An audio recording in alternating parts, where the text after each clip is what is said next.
can't change the outside world. And so, in fact, that's what we talk about. I've had many, many people who have seen interviews have complained, how can you possibly be happy when the children in Yemen are starving or they're being bombed? Or Mhm. what about world hunger? The answer is, well, the world's going to be hungry whether I'm happy or miserable, you know.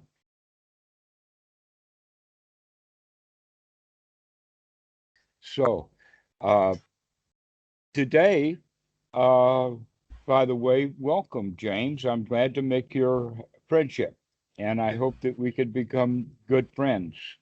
It's Uh, a great honor for me, and I'm very, very appreciative of all the good teachings that okay. you provide. Well, that's it. That's exactly what we're talking about. The myth of all those good teachings. Hmm. Okay. That's the myth. The All myth. those good teachings. In fact, there is only a very small set of teachings that, in order to be understood, need to be looked at from various angles and various points of view. Hmm. And that we have to take these very, very simple things that we're talking about and apply it to a very complicated human's life. Hmm. The complexity is the fact that the human has gotten themselves into a great deal of diversity. And so when they see Buddhism, they see just more diversity or just one more thing to throw in the bag Hmm.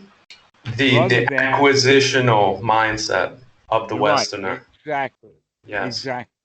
As opposed to having the mindset of this is in fact directions on how to put a hole in the bottom of your bag. Right. These directions don't need to be thrown into the bag the way you throw everything else in. This direction says, hey, take this and that, and you put a hole in the bottom of the bag so the stuff begins to leak out. Right. Yeah. That And it. that's the whole teaching of the Buddha that makes it different. And the scholars have known about this, but the practitioners don't.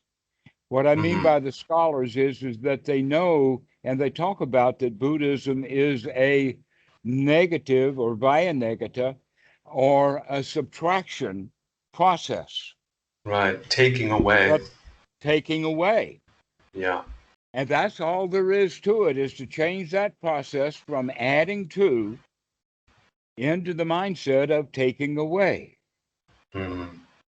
All right. And so the first things that we start taking away is all the troubles, all the problems, and everything like that, and get the mind into a really, really good state. Yeah. Gladdening the mind.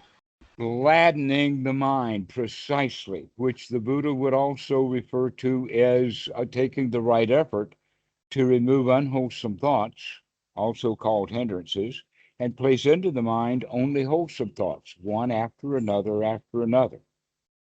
Now Right. It's that's the base. almost like when you let go of the dukkha, it pulls you or almost slings you into an exuberant state because you have Freedom. hindrance.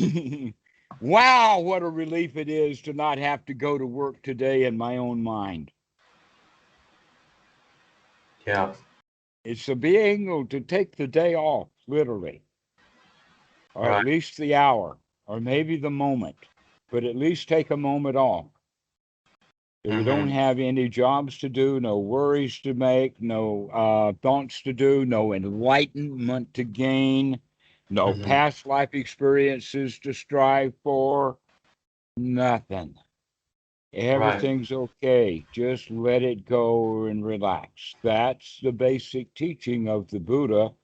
From that to stages of more relaxation, to stages of even more relaxation, to the point that we get down to the point that we're not even processing the data that's coming in through our senses. We're just sitting there in sensory awareness in a state of awe and wonder because we're not trying to make sense out of anything.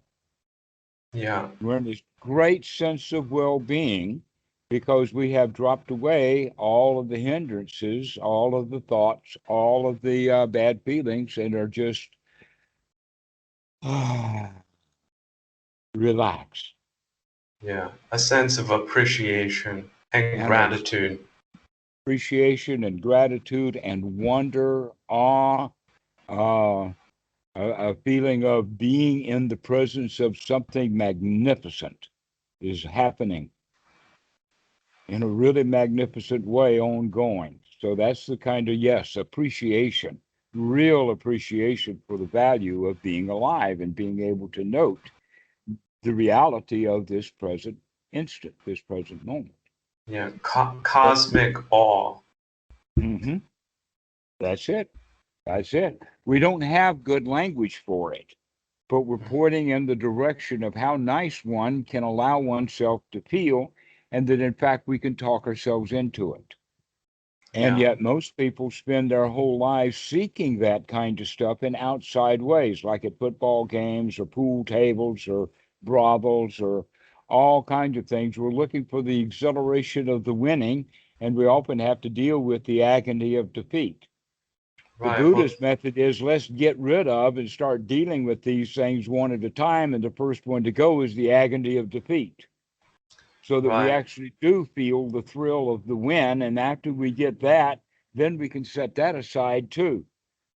Yeah, it's as if the Western society has gamified our innate desire, but it's a desire to come back to the self or to come back to the awe, cosmic awe. And they put a bunch That they of, think that they're far away from it, or that they have many spiritual practices to do, or they need to make a whole lot of merit, or right, something or another is preventing it from happening right now, and it has to be done way off into the future. right. They create a disassociative state and then try to sell you a cure to get back that innate sense of awe and appreciation. Well, now you're talking about the function of the charlatan, Yeah, the yeah. priest, the magician, the sleight of hand magicians, the snake handlers. Well, even the bread and circuses that are there to be a substitute for what you have internally. If Oh, you mean like social workers doing the same kind of thing? anyone trying to sell you something that you think will make you happy. Mm-hmm. Oh, well, in that case, then we can bring in the whole show, and that whole show I call the GREB, GREB, which means government, religion, Right. education, and business. There you go, grab. GREB. That's the big dudes that are trying to make a profit off of your misery, Hmm. so that if they have enough profit, then they can able then to deal with their own misery. If Right. they Or would go the off and deal with their own misery directly, then other people would not be ripped off as well as being miserable. right. Well, the more miserable the more people are, the higher the demand are the uh, cures for the misery that they Hmm. present in terms of material things mostly, or Right. drugs. Yeah, And so the entire professional system then has to do with acknowledging that there's a problem that needs to be fixed. yeah. All right. The Buddha has a different philosophy about that. There's no problem.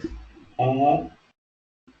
Or that you're creating the problem with your unwholesome negative thoughts. Right. The disassociative state, the divide between yourself and your happiness. All right. So look at what you're doing. Look at the fact that we make ourselves unhappy because we give ourselves work to do. But you see, there is a delusion or a fallacy built in there, and that fallacy we can put in the language of several different perspectives. And one of the perspectives is delayed gratification. Hmm. All right. Now, delayed gratification has been around for a long time. And in fact, you could basically say that this is the old Hindu and now more modern Christian version of God, in the sense of the karma machine, the delayed gratification. You do good and you will get good results. If you do bad, you will get bad results eventually, so they say. Or the other way of saying it is no matter what. Right, and heaven No and matter hell are the furthest. are the exact right, exactly the extremes of this whole do good and get good results. But there's a few kickers in there, like forgiveness and mercy and grace and those kind of things. But basically, the old point is that you need mercy and grace because of your bad behavior, and you're trying to get a way out of it. So now getting the grace is now a good action that mollifies or destroys the bad results that you were going to have coming to you. Right, so they implant So that disassociative wedge very early on in their theology. not only is it that way, but we do that with our kids. Yeah. We teach them delayed gratification. Learn your ABCs, and know your numbers, know your 1, 2, 3s. Why? Well, if you do that, you can get into the second grade. You could get a graduation. Then in the second grade, well, why do I have to learn words? Yeah. Well, so you can graduate and get into the third grade. And along the way, many of the kids, but a lot of them don't ever figure out that, hey, wait a minute, this gratification that I had thought was coming is short-lived and inadequate. Right, and it gets you on the treadmill of more and more and more and more. So I got the third grade. Where's the 33rd grade? And they don't know when to get off the train. Exactly. And so that's what happens when the guy gets about 40 years old and winds up in the Harley Davidson dealership. He's still looking for the gratification that he didn't quite get in the first grade. Yeah, they promised me gratification, but I never got it. And so I've been, not only that, but all the gratification that I have been looking for has not been exactly that gratifying. right, yeah, yeah. It's not And enough. That hardly isn't enough for 20 years in the factory, in other words. mhm, exactly so. And so we feel ripped off, or we have the opinion from childhood of being a victim, Right, of victim. being bricked off, Yeah, of needing help, needing mercy, needing forgiveness, needing grace, or needing a mommy somehow or another to come back and start taking care of me, like she did when I was a baby in diapers. She would say goo goo goo gaga. But by the time I'm 6 years old, she says, pick up your toys and clean your room and do your ABCs and put down that cell phone and do your homework. And that's yeah, what life becomes for the human being. And deep inside, we long for that original state of nurturing and well being, and everything was taken care of. And isn't that a nice fat tit right in front of us with such delicious milk, and everything is okay? right. Or the flip side, the anger at being ripped off to want to redress that Well, that's what's disassociative going to state. prefer, right. But those feelings, especially that one, is going to prevent us from ever being able to get into that state again. Right, yeah. It is because we're pissed off because we're the victim that's been ripped off. Mm-hmm, mm-hmm. So this is a self-perpetuating thing that happens in childhood, and it perpetuates right into adulthood. And the Buddha is making a statement here: wake up and look at what you're doing, that you're in fact creating your own misery with your own unwholesome thoughts. And that's Yeah, basically the entire teaching of the Buddha, but we put it in reference to the Four Noble Truths. mm-hmm, But most of the teachers who teach the Four Noble Truths don't really understand the point mm-hmm. because they never get around to it. And all of the lessons and all that I've ever heard from all of the different teachers around the Four Noble Truths, they tend to neglect the third noble truth, almost as if in passing, almost as if, well, we don't cover that now because that's so far into the future for you anyway. Mm-hmm. Yeah, yeah, no, all of it is very, very insightful, very profound. And that's where getting back to the Pali, if you have a suggestion, at least for the fundamental texts that let's say an intermediate student should start with. For example, now I don't want to get off on the comparative religion angle, but if perhaps something has been mistranslated because of the theologians that were doing the original English translations. I've run into a lot of bad English Well, translations. you're really, really putting them high up on. I wouldn't call them theologians. I would call them scholars. Riles Davies and I.B. Honer, and there's several Ooh, of them. scholars. Scholars. I've But been so theologians, sure, with the way that they did their translations, we need to put that as a big stamp on them. it's a personal pet peeve of mine. I'm going to have to work on it for the rest of my life, but I don't like They bad do so translation. joyfully, and then it's not work, and then it's There it just an is. issue. For There, me, it's just there. It is. it's found treasure then by you. It's like taking a golden object out of the ground and polishing it off. So for me personally, I would very much look forward to seeing, well, first learning what are the foundational texts in your opinion, and then maybe looking at, for example, a German translation of that text and then comparing it to the English translation to see if, Okay, this is what I would recommend in that regard, and that is that without going too much into detail, we could understand that an understanding of the Dhamma Mhm. is what we're really looking for anyway, Yeah, and that we may, in fact, be having to find the Dhamma in a whole lot of weeds if we go directly to the sutras. yeah, That in yeah, fact we may need to learn how to read the sutras so that we know where to go find those Easter eggs, what kind of bushes they hide under, and that kind of thing.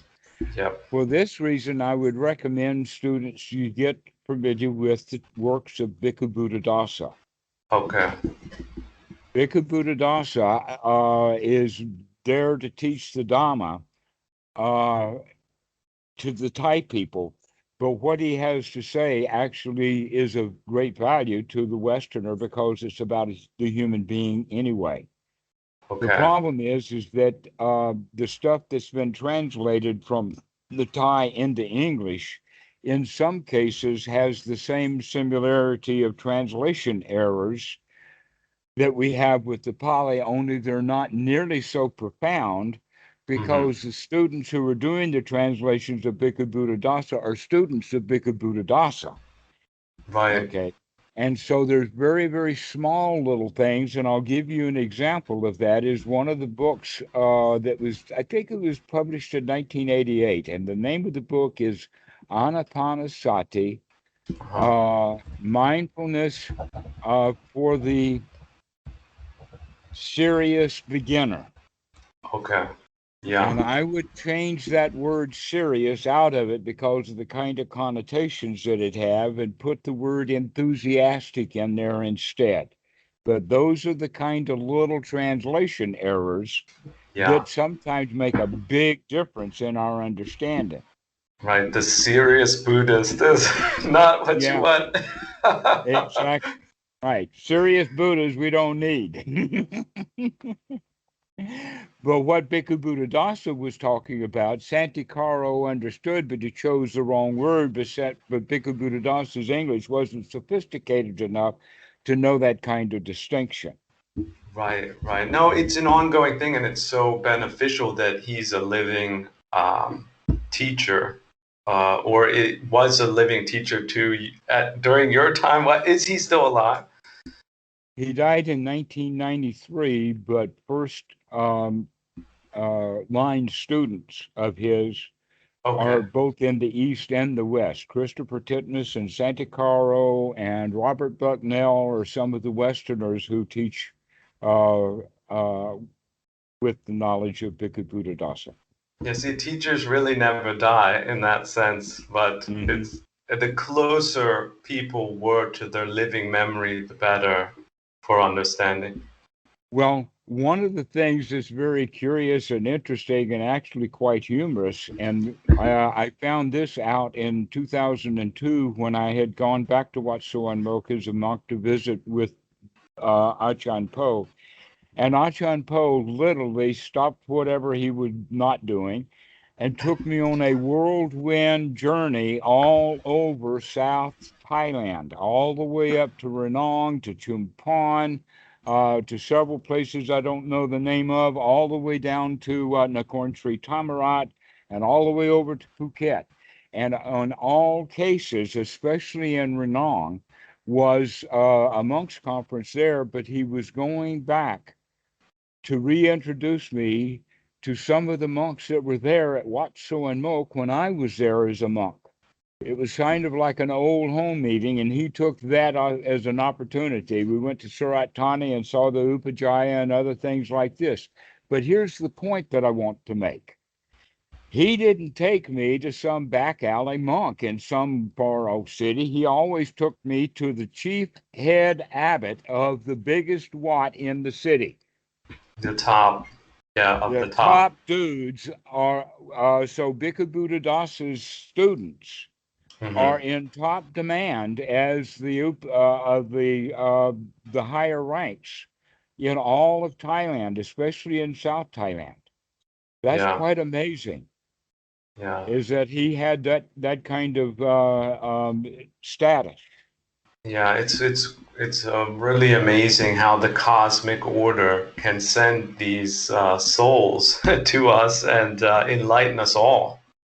No, don't think of it that way. There was no cosmic doing this, that, and the other thing. That it's in fact that he began to look and he began to see. He began to wake up. He went through the same process the Buddha did, except that he had a whole lot of starting power to go for. Here's a little story that might help you to understand. Mhm. In the early 1930s, he was giving talks because he was actually a student of Pali. Because in Thailand, they have actually 9 levels of Pali examinations. They're really into the language. There's guys who in Thailand not only speak the language, but one of the monks that I knew quite personally and was very fond of, his teacher knew the entire Tripitaka by heart and demonstrated so in the 1950s at the Sixth World Buddhist Conference, where Bhikkhu Buddhadasa, by the way, was the keynote speaker. Okay, yeah. And so this is the level of monks that I've been kind of associated with. Just, I mean, really fortunate in that way. But the point is that yes, there is that level of Pali that's in part of the Thai culture, and their translations of the Pali have been modified, and Bhikkhu Buddhadasa actually prompted some of the changes. And here's how that happened: that when he was a Pali student in Bangkok, he was invited to give talks. And in the audience, some of the people did not like what he had to say. Hmm. And so they got really angry and started a fuss. And the word is Sangha Sessa.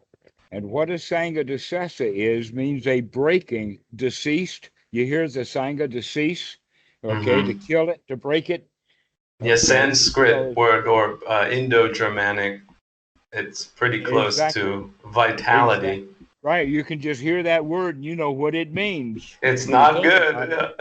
Yeah. Right. And so they brought him up on charges of Sangha Sessa because of what he was teaching. And because it was in Bangkok and because of all the well known monks, they actually held a Sangha Sessa of some of the top brass, if you can think of them that way, in Bangkok. Hmm. And a Sangha Sessa always requires 20 monks. If there's a magical number in Buddhism, it's 20. 20, okay. You have to be 20 years a monk to become a thera. You have to be 20 years old to become a monk. You have to have 20 monks to ordain a temple. It takes 20 monks to ordain a new monk. It takes 20 of this, that, and the other thing. And the Sangha Sessa is another place where it takes 20 monks to be that. That's the monk's court. A monk's Wow. court, a Sangha Sessa, is 20 monks to come together, and that in that you found of that group division.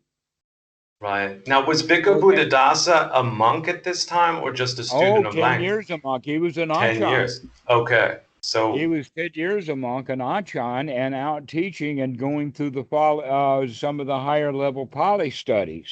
so he was ordained already by 20 monks. So Long time ago, long time. right? No, Yeah. this is, yeah, he was ordained. Let's see, he was born in 1906, so he would have been ordained in 1926. This is around 1935, 36. Okay, so this is the time frame that we're talking about. He was a monk of 10 years at that time. Hmm. So, uh, And he and revisited the Pali text with, let's say, a new he presented that in court. in court as fresh as he could. And what happened with that was is that that required a literature search that put hundreds of monks to work Uh-huh. to Looking at start the putting text. things together.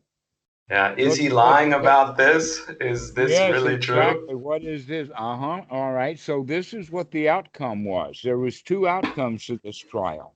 Hmm. One is that the judgment was is that he was teaching the right Dhamma to the wrong people. That was the sentence. Yeah. But because of nothing happened to it, he contended that for the rest of his life, in the sense of now that the cat is out of the bag, let's leave it out. And he became publicly known for actually publicly teaching the noble Dhamma. But he had backup. Let's Yeah. go back to that panel because one of the members on that panel happened to have been the Samdet Sangharaj of Thailand, the number one top monk Yeah. who had been appointed by the previous top monk who with they've got cardinals, they've got a group called Chao Kun. There's between 300 and 500 of them. They're very much like the cardinals. Hmm. Okay, so there's a lot of acceptance of who's going to be the Samdet Sangharaj, and in fact, there's actually six of them in Thailand, but the one in Bangkok is the heavy duty dude, right? Hmm. This monk actually became Bhikkhu Buddhadasa's personal teacher. This is interesting. Now, we're talking about that not only did Bhikkhu Buddhadasa get off scot-free from this trial, but that he had agreement with some really heavy-duty top monks in Thailand. What this indicates is that the Sangha has been alive and well for all along, and Bhikkhu Buddhadasa just happened to stumble into it, just like others do. He just Right. stumbled into it in a very public way.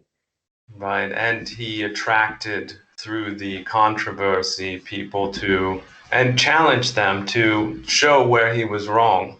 Precisely so, which began to convince a lot of people. That's why he is so big time in Thailand. Hmm. He is really, really big in Thailand. Here's some names of some of his students. This is jaw dropping. Okay, number one would be Achan Panyananda, who was the head of the largest temple in Thailand, Hmm. Wat Chulapatan in Nonthaburi. That's in fact he was very close to Bhikkhu Buddhadasa, and that's the monastery where um, Santikaro went to ordain, and uh, Achan Panyananda was his upajjhaya. So this is close knit stuff. Here's one that'll blow you away. Achan Cha was a student of Bhikkhu Buddhadasa. The first time and the only time that I've ever spent much time with Achan Cha was at Wat Suan Mok, Of all things, yeah. of all places. And not only that, but I also met Achan Samedo at that time because Ajahn Chah brought Ajahn Samedo to see Bhikkhu Buddhadasa. There's actually at least one YouTube video of all of the students who are there are all Western monks under the Ajahn Chah tradition being taught in broken Thai English, they call it Thailish, by Bhikkhu Buddhadasa. And there's videos of that where Ajahn Chah is standing over to the side someplace. So this is the kind of connection. And so, yeah, Bhikkhu, Achan Samedo, Achan Amaro, Achan Pasano, that whole crowd are very close to Bhikkhu Buddhadasa and understand his teachings. Mm-hmm. Yeah, so it sounds like that's the where to start with. This is the place to start, is with the noble Dhamma Mm-hmm. of this whole point about we have to clean the mind out, gladden the mind, practicing anapanasati so that we can get the mind really fit for work, so that then we can note the passing, arising and passing away. But in doing so, we're only noting the wholesome, valuable, true things. Right.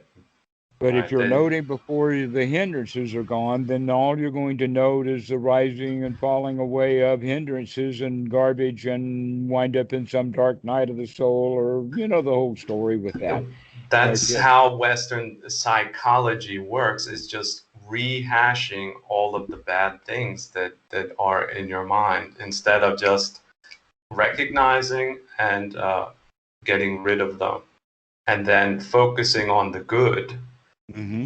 and just calming the mind. And so in Anapanasati, you can see one of the ways of looking at it is that the first, second, and third triad, the body, the feelings, and the mind, are the skills to be developed so that we could get the mind really fit for work. So that then we can go for the fourth tetrad, which is where the Satipatthana Sutta and the one by one as they occur, and many other places where they're talking about what to do while you're in jhana. That in fact, that would be the one of the ways of saying the entire teachings of the Buddha in one sentence would be that you have to get your mind in a really pleasant state so that you can see really what's going on. Now, Mm-hmm. we can say that phrase in other more technical ways, and that is that you have to get into the first jhana so that you can see what's going on. Mm-hmm. You can dispense with the bad and focus on the good. Mm-hmm. Now, what's really going on is that in the time of the Buddha, jhana practice was widespread. Mm-hmm. The problem with the jhanas is that people even nowadays think that the jhanas are the ends unto themselves, Mm-hmm. rather than getting the mind fit for work. Right, to process what's going on On. in a circular fashion and constantly making the right decision based on Dharma. Mm-hmm. Exactly. And so this is where we then get back to the Four Noble Truths, and especially the Eightfold Noble Path about sati, to remember to wake up and take a look. Right, and to And gladden the mind that well, you've made that's the it. one's right effort. Congratulations. Yeah, That's the right effort. We yeah. have to take the effort to gladden the mind, because most meditators, they don't do that. They're not taking the right effort that it takes. They call it choiceless awareness or noting, Yeah, terrible use of whatever like language that. there. Yeah, terrible use of language. They're just so deceptive and just empty in a lot of ways. But yeah, congratulating yourself to get to the point of being able to decide what am I thinking about right now and how to classify it and immediately get rid of the Mm-hmm. bad ideas, bad thoughts. Yes. Now, that thought that you have right there is another way of stating the entire teachings of the Buddha. And in fact, it is stated in many, many ways like that in the suttas. Mm-hmm. Okay.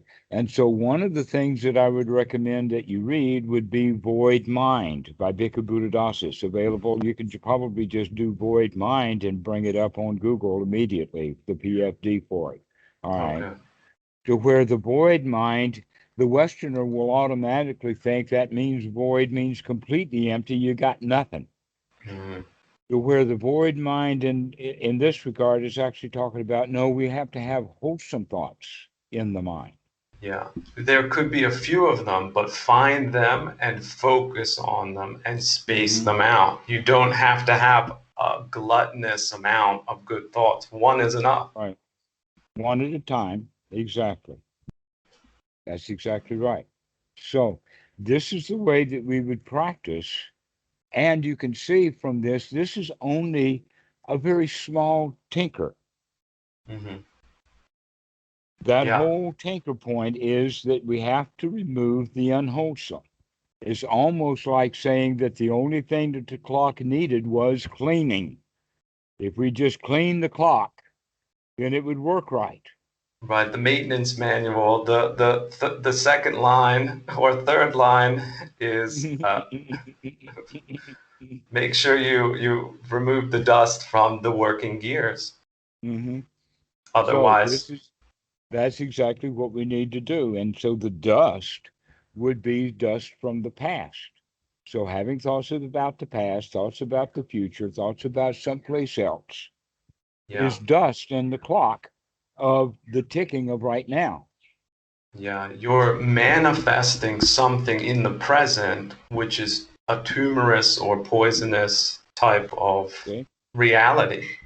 Precisely. Okay. So let's talk about then the correct function of the clock is very much like the atana, Hmm. which means the sensory world. And the sensory world, there's five: the touch, the taste, the smell, the sight, and the sound. Okay. However, in Buddhism, we talk about sixth sense, which is the mind. Hmm. Now, the five senses work on the outside world, but they, in the sense of reality, to where the mind is working on old dialogue, running old tapes, not Right. in the present moment. So the thoughts that we have are often thoughts of the past. And when we're doing that, we're not in the present moment. So being in the present moment is going to be very much like being in the sensory awareness. Yeah, thoughts of the past, thoughts of the future, fears, but also instinctive things that come up. For example, the survival instinct, fear is being then triggered for some reason when there's no Well, that alligators in the room. All right, you say nut talk or two. All right. So, yes, that's exactly correct. We trigger these feelings of fear, and we probably do it with thoughts that may have only been one thought moment or two, just an image. Yeah, Like, it's a split second. mhm. It could be the thought of someone's name that you need to send an email to, or something like that, and that can bring up fear in just one thought moment. But the Hmm. good point is that we don't have to continue with those thought moments. We can change them, and we can have thought moments of when we recognize the fear there, we can tell ourselves, really, there's nothing to be afraid of right now. Right, Everything's okay right now. and that's the I, sati that recognizes it for the dukkha that it is, and Mhm. and then so it cuts off the bad thought, and then all of a sudden, gladdening the mind, it brings in the good. Precisely. So now we can go to the point of the back to the Four Noble Truths and say, really, this is all about the third noble truth.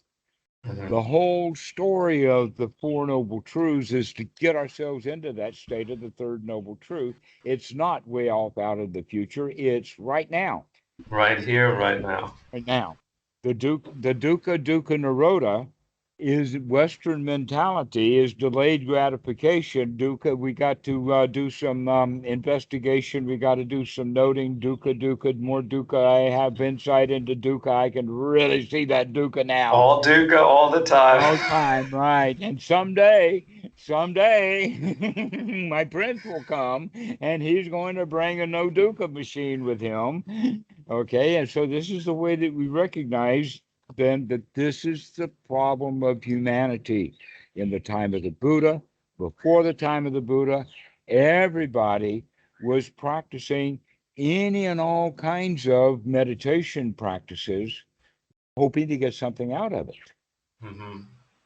And the whole point that the Buddha then discovered was, hey, we don't have to get anything out of it. We're already okay. Yeah, yeah. You're in the gold mine. You don't have to carry it to a bank Right, and spend right. it. Yeah. Uh-huh. Right, exactly. So that becomes the attitude. The third noble truth is the attitude of well-being, Hmm. the attitude of wholeness, the attitude of got this. Yeah, residing in the palace of the spirit. Hmm. Precisely.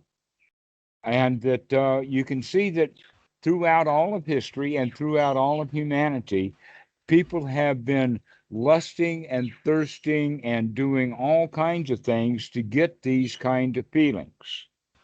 That some people Outside, go to exterior. outside, Yeah, exterior. They go to football games so that when the touchdown is made, they can feel like a champion because they identify with that football. Or they go to a um, oh gosh, Penn and Teller or someone, so that they can get wowed. People like to have magic shows so that they can be wowed and surprised and all of this kind of stuff. This is actually what horror movies are all about. right. To feel something.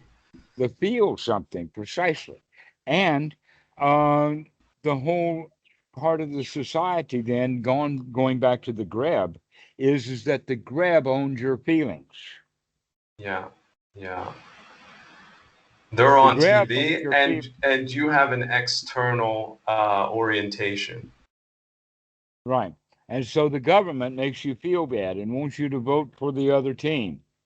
Yeah, or want you to change what's on TV to change the external world, to change the internal state. But it's a Right. disassociative method. Can't change the outside world. And so, in fact, that's what we talk about. I've had many, many people who have seen interviews have complained, how can you possibly be happy when the children in Yemen are starving or they're being bombed? Or Mm. what about world hunger? The answer is, well, the world's going to be hungry whether I'm happy or miserable. Yeah, yeah. You're just fixating on something you can't change Can't change necessarily.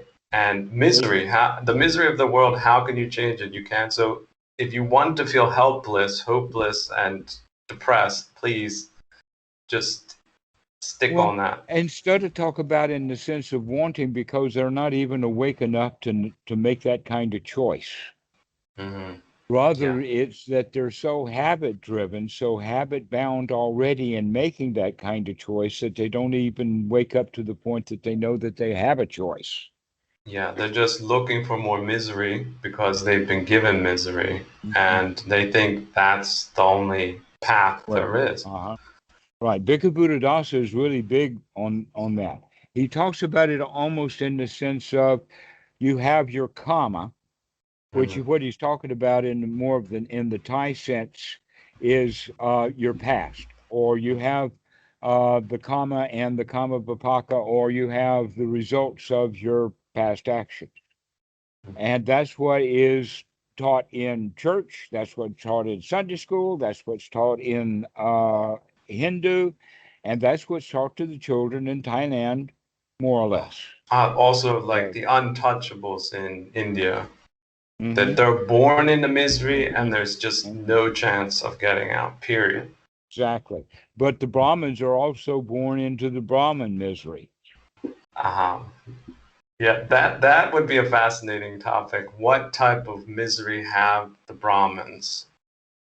The expectations, The expectation, yeah. the expectations of being a priest when he wants to be a mechanic. You can't be a mechanic, you're a Brahmin.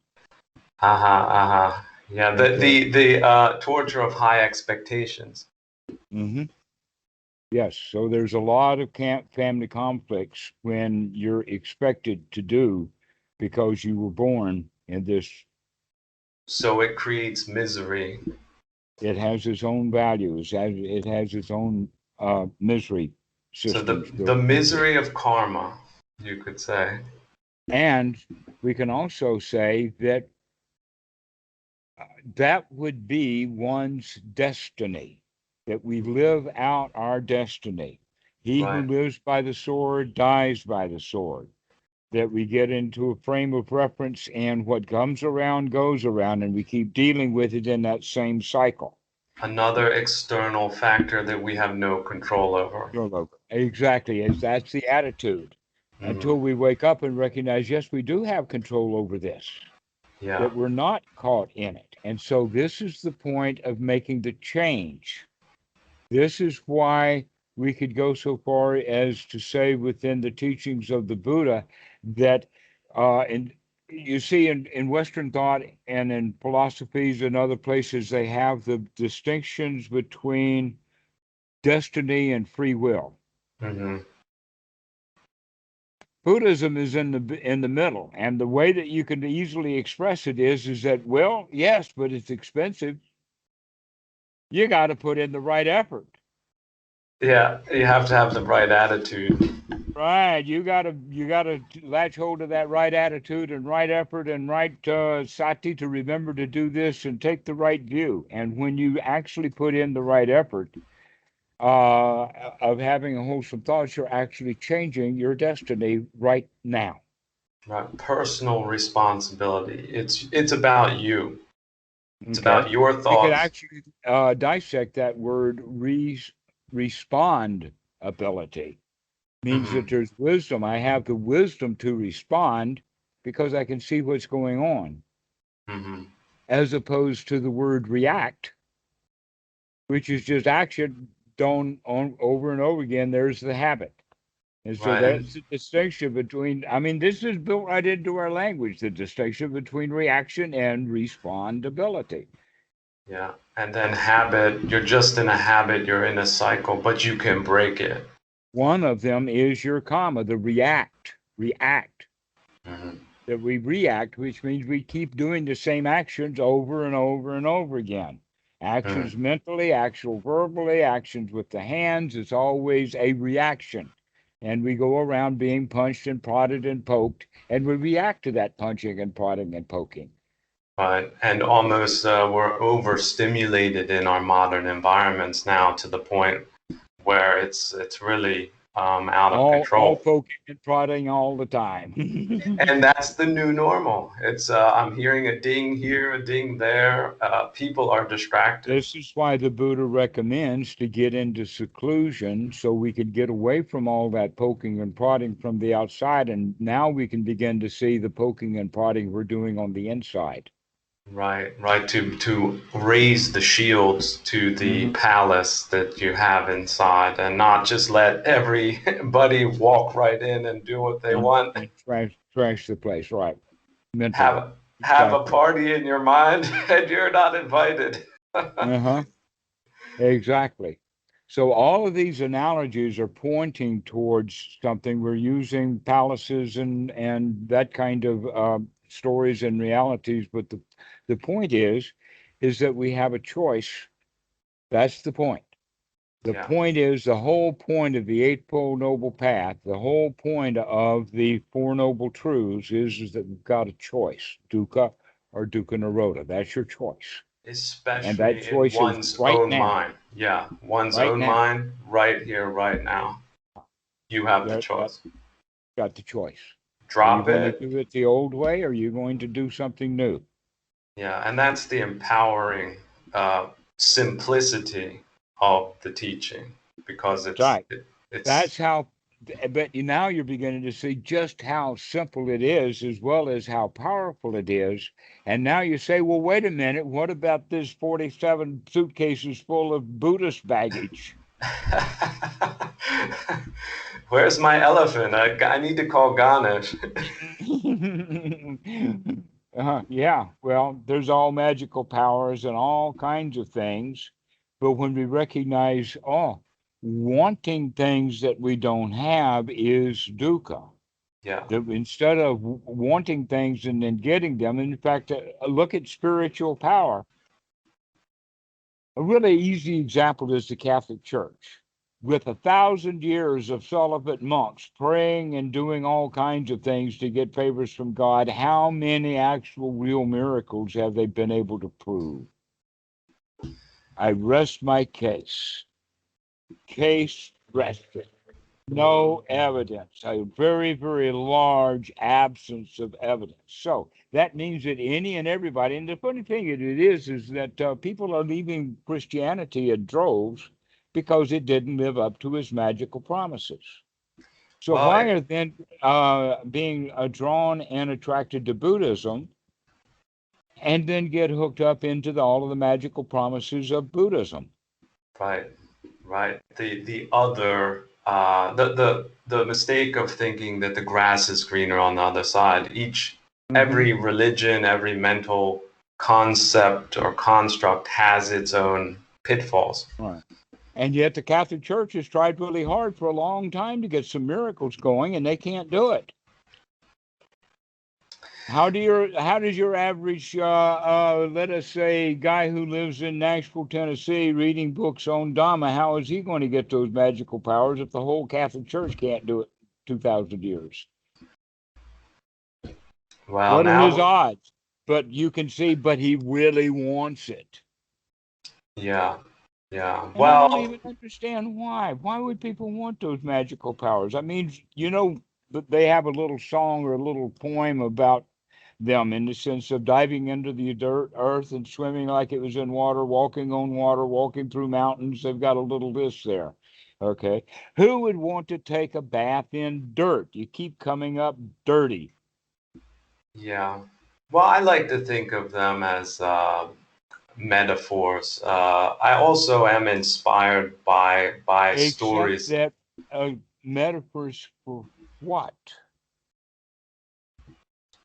And then we can go after the metaphor and yank the metaphor out and look at what.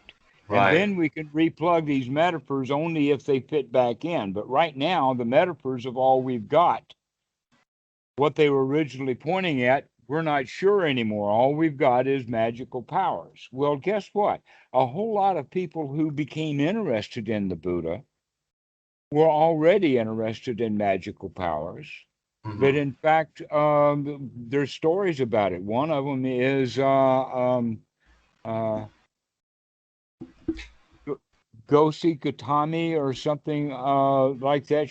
Her baby died, and she went to all of the doctors and then all the magicians, and none of them could bring her baby back to life. And so she went to the Buddha, wanting him to do magic. And so he says, "Okay, you go get me 10 anise seed, or maybe mustard seed. They're pretty close." Uh, and you have to get one aniseed from each household who has never had any death. And she went all over town and could not find even one house that had not known any death. And so finally she did what she needed to do with that corpse. And she came back to the Buddha and she became a bhikkhuni. That was the magic of the Buddha. Right. Well, But a lot of people, the practice, it goes all the way up to death and beyond. So it can handle. well, I don't know about the beyond, and neither do you. It's the ones who say and beyond are the ones who, I mean, bed and bath is okay. You can go beyond that, but Well, you that you don't get know. beyond the concept of death. Oh, there's a lot of metaphors like that, like death, where is your sting? Yes. And victory over death. And a lot of people think that that means immortality rather than, hey man, I'm a lion here and lions die and I can die like a lion.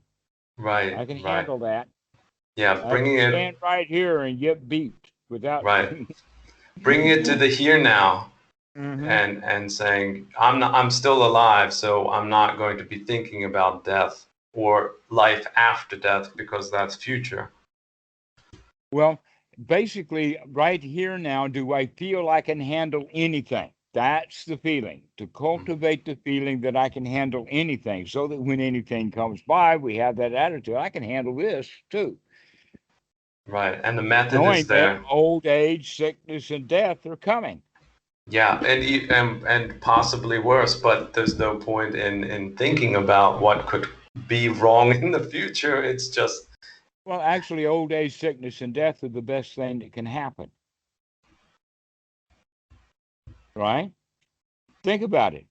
You get old before you get sick, and then when you're sick, then you die. There's it's other ways to do it. You could die young. yeah. That's worse than dying old. Right. Your How about body. how about just getting sick and staying sick and sick and sick and not die? And then you get old and die. Right. It's a way of well, just like fruit ripens on the tree and then finally grows thick or heavy enough to fall of its own Hmm. accord. Okay. Right. So we're talking about something that's natural. Hmm. So when you were saying there's some things that are worse than old age, sickness, and death, and I would say yes, there's one thing I know for sure that's worse than old age, sickness, and death, and that is getting sick young and dying. Yeah. Yeah. Or being locked in one's own personal hell with dukkha just coming and not having any And control, not have a choice. any And not method. have they don't have any choice. Uh so that would be then the whole teachings of the Buddha. The whole point about the Four Noble Truths is that we've got a choice. And Hmm. so therefore we should investigate this third noble truth so that we know what it's like to be free from suffering. Right. To know To what it's actually like. say, so what it's like, hey, am I free from suffering right now? Yeah, this is nice. I like this. Hmm. To allow And I yourself to can be in that state. and I can do this over and over and over and over Oh, again. precisely. Yeah. And that's the method, that's the Dharma, and that's where your personal responsibility is engaged. And you can't say, oh, I can't do this. You have to. Well, Well, we you can don't talk have to. about those doubts later. That in fact I was getting kind of prepared to work that into it. So let's let that be next time's topic, as well as some pointers on actual practice. Right.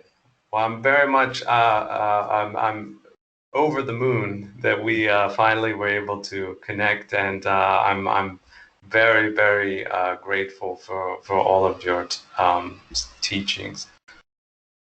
Well, they're not mine. They don't belong to me. Well, I'll be reading The Void Mind from Bhikkhu Buddhadasa, There's a and lot of others, Handbook to Mankind and other things like that, but those kind of books are pretty slow going because they're loaded down with wisdom. They're dripping with it. right, I have a lot of well, not work to do, but discovery. Yes, go play. Enjoy. I will. Thank you. Okay, James. Well, we'll see you soon.